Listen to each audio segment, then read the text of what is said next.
안녕하세요. 저는 대한민국 세종시 초등학교에서 근무하고 있는 교사 최승은이라고 합니다. 직접 선생님을 만나 뵙길 기대했는데 코로나19로 직접 뵐 수 없어서 많이 아쉽긴 하지만 이렇게 온라인 영상 컨텐츠로 인사드리고 연수를 진행할 수 있게 되어 매우 기쁩니다.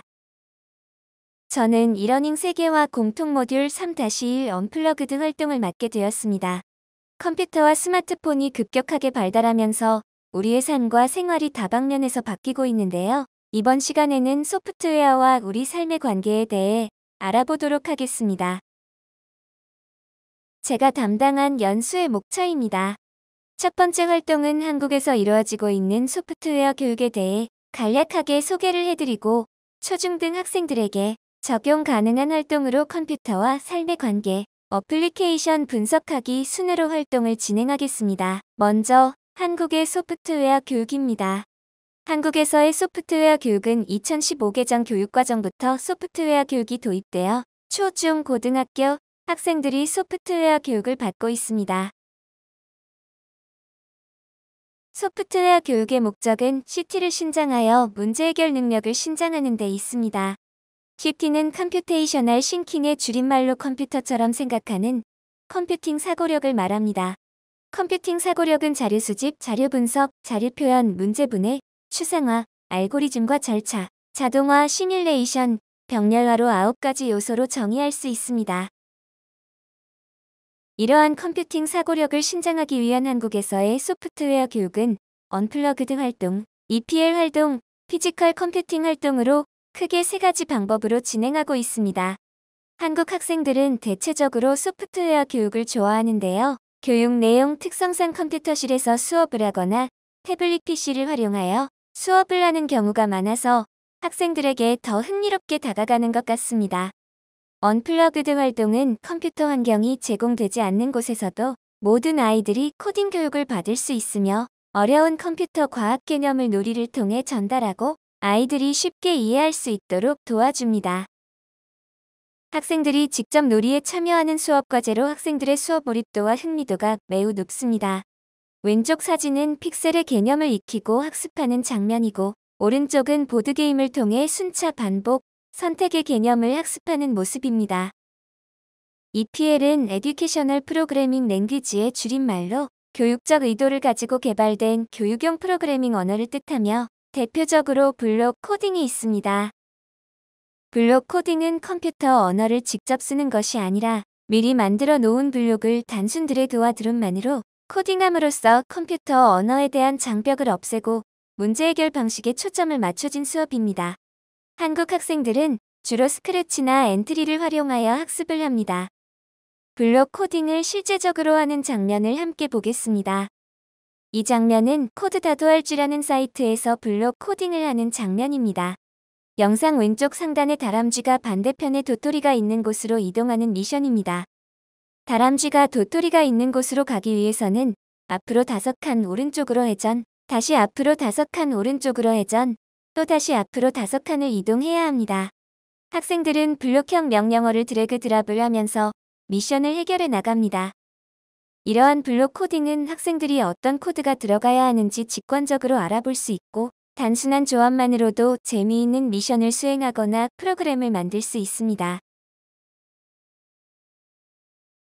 본 영상은 초등학교 6학년 학생들이 레고 마인드스톰의 퍼레이드를 위한 명령어를 입력하고 구동하는 장면입니다.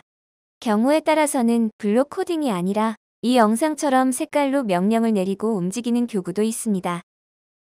본 챕터에서는 아까 말씀드린 것처럼 SW 교육 중 언플러그드 활동을 다루고 있습니다. 초, 중등학생 모두 체험할 수 있는 활동으로 구성되어 있으며 교재의 언플러그드 학습지를 기반으로 하여 여러 가지 언플러그드 활동에 대해 소개해드려야 합니다. 첫 번째 언플러그드 활동으로 컴퓨터와 우리 삶의 관계입니다.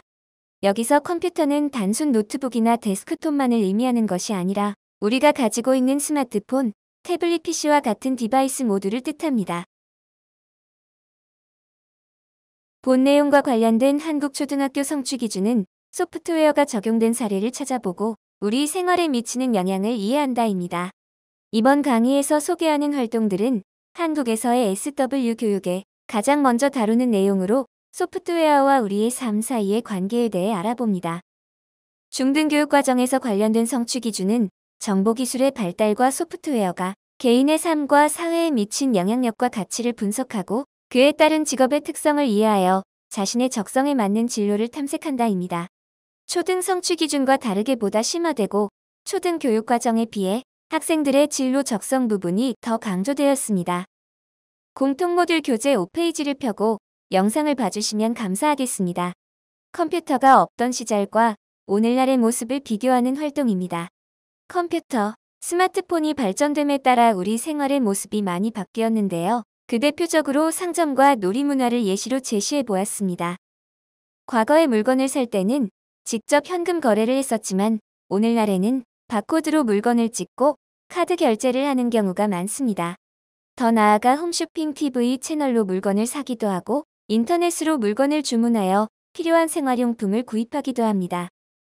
놀이문화를 살펴보면 컴퓨터가 등장하기 전에는 아이들이 직접 만나서 고무줄 놀이, 닥치치기와 같이 신체적 활동이 많은 놀이를 했었지만 요즘 아이들은 주로 컴퓨터나 휴대폰으로 놀이를 합니다.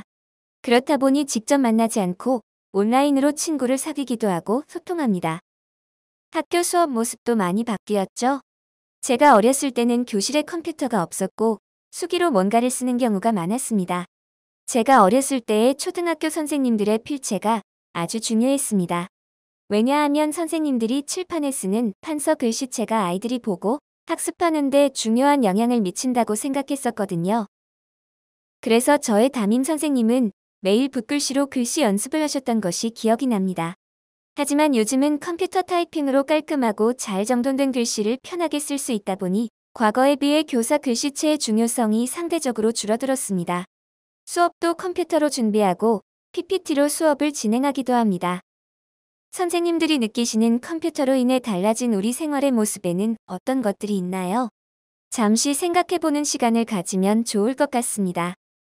생활 속에서 사용하는 소프트웨어가 주는 편리함은 무엇이 있을까요? 저 같은 경우에는 가장 먼저 생각나는 소프트웨어는 내비게이션입니다. 내비게이션 덕분에 처음 가는 곳도 쉽게 찾아갈 수 있고 초행길에 대한 두려움이 많이 없어졌습니다. 만약 내비게이션이 없다면 지도를 보고 지도에 나타나지 않는 부분이 있다면 길을 가면서 다른 사람들에게 물어서 길을 찾아갔을 것입니다. 저희 반 아이들에게 본 활동을 진행했을 때는 PPT를 활용한 발표 수업을 많이 해서 그런지 PPT에 대한 이야기를 가장 많이 했습니다. PPT로 발표 자료를 제작하고 여러 슬라이드 쇼와 애니메이션 효과는 사람들이 발표에 집중할 수 있도록 도움을 줍니다. 만약 다시 컴퓨터가 없어진다면 우리의 생활은 어떻게 바뀔까요? 저는 예시로 영화관을 들어보았습니다. 만약 다시 컴퓨터가 모두 사라진다면 영화관에는 무인 발매기도 없고 미리 예매를 할 수가 없어서 사람들이 줄을 길게 서서 기다려야 합니다. 그 외 여행지에서 또는 가정에서 컴퓨터와 스마트폰, 태블릿 PC가 사라지면 어떤 일이 생길까요? 잠시 영상을 일시 정지하시고 교재 5-6쪽 문제를 해결해 봅시다. 뒤에 10쪽의 예시 답안이 있습니다. 이번에는 여러 어플리케이션을 분석해보고 개발하고 싶은 어플리케이션을 구상해보는 시간을 갖도록 해보겠습니다. 스마트폰이 발전하면서 수많은 어플리케이션이 개발되고 이러한 어플리케이션으로 인해 우리의 삶이 보다 편리해집니다. 하루에도 수십 번, 수백 번씩 스마트폰에 어플리케이션을 통해 다른 사람과 소통하기도 하고 다양한 컨텐츠를 제작하고 업무를 수행하기도 합니다. 선생님들이 가장 많이 쓰는 어플리케이션은 무엇인가요? 그 특성과 장단점을 예시를 살펴본 후 분석하여 선생님들이 작성해 보도록 하겠습니다. 제가 가장 많이 사용하는 어플리케이션은 카카오톡과 유튜브입니다. 카카오톡은 한국 사람들이 가장 많이 사용하는 채팅 어플입니다. 또 유튜브는 대부분 선생님들이 알고 있다시피 다양한 영상 컨텐츠를 볼 수 있는 어플리케이션입니다. 이제 예시로 카카오톡과 유튜브 어플의 장단점을 분석해 보겠습니다. 우선 각 어플의 장점입니다. 카카오톡은 사진과 파일을 쉽게 주고 받을 수 있어 업무를 할 때도 매우 유용하게 사용됩니다. 유튜브는 AI가 제가 자주 시청하는 컨텐츠를 분석하여 관련 영상을 추천해 줍니다. 이런 기능 때문에 한번 유튜브를 시청하면 한 2시간 동안 계속 유튜브를 보기도 하지요. 각 어플의 단점입니다. 카카오톡은 사람들이 채팅방을 만들어 다른 사람들을 초대하여 대화를 할 수 있습니다. 하지만 이때 초대를 받는 사람들은 동의 여부와 관계없이 채팅방에 자동 입장이 되어서 본인이 희망하지 않는 채팅방에도 들어가게 되는 단점이 있습니다. 유튜브는 영상 컨텐츠 제작자들이 본인 컨텐츠의 조회수를 높이기 위해 자극적인 내용을 올리며 자극적인 컨텐츠가 학생들에게 필터링 없이 노출되어 비교육적인 면이 있습니다. 잠시 후 선생님들이 자주 사용하는 어플리케이션을 소개하고 장단점을 분석하는 활동을 해보겠습니다. 마지막 활동입니다. 이번에는 선생님들이 개발하고 싶은 어플리케이션을 구상하고 옆에 다른 선생님이 있다면 함께 공유해보고 선생님들이 구상하고 싶은 어플리케이션에 대해 설명하는 댓글을 달아주시면 감사하겠습니다. 제가 만약 어플리케이션을 개발한다면 아이들의 숙제를 검사하는 어플을 개발하고 싶습니다. 아이들이 등교 후 숙제를 제출하면 제가 숙제를 체크하고 피드백을 하는 데까지 시간이 많이 걸려서 시간에 쫓기며 숙제를 검사하는 경우가 있습니다. 하지만 제가 개발하고 싶은 어플은 학생들이 가정에서 숙제를 다 마친다면 굳이 등교를 하고 숙제를 제출하는 것이 아니라 어플리케이션에 가정에서 즉각적으로 숙제 결과물을 사진이나 파일, 댓글로 업로드할 수 있으면 좋을 것 같습니다. 그럼 저도 시간이 나는 틈틈이 숙제를 검사하고 피드백을 줄 수 있어서 시간을 절약할 수 있습니다. 물론 이 어플에서 학생들은 다른 학생들이 제출한 과제를 볼 수 없도록 일대다 형식의 공간이 있어야겠죠. 선생님이 일상생활에서 겪고 있는 불편함에 대해 생각해 보시고 그 불편함을 해결하기 위한 어플리케이션을 생각해 봅시다. 잠시 영상을 멈추시고 공통 모듈 교재 12에서 13쪽의 문제를 해결해 보세요. 그리고 선생님들이 구상한 어플리케이션, 아이디어는 댓글로 작성해 모든 선생님들이 아이디어를 볼 수 있었으면 좋겠습니다. 이것으로 저의 연수는 모두 끝이 났습니다. 제가 다룬 부분은 언플러그드 활동 중 가장 기초적인 활동으로 학생들이 소프트웨어와 우리의 삶 사이의 관계를 이해하는 것에 목적을 두고 있습니다. 본 연수로 선생님들의 SW 교육에 도움이 되었으면 합니다. 감사합니다.